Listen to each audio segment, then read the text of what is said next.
So I'm sitting at a stoplight here. I've got a few vehicles in front of me. This is Gallatin, Tennessee.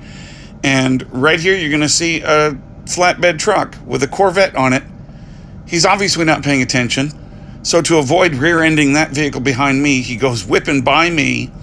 The light hasn't even turned green yet, and it does right as he reaches the intersection. And he just barrels on through. And check this out. He's not even in a lane. There's no turning lane up there. He's off in the shoulder as he whips on by. Did you see that? That truck?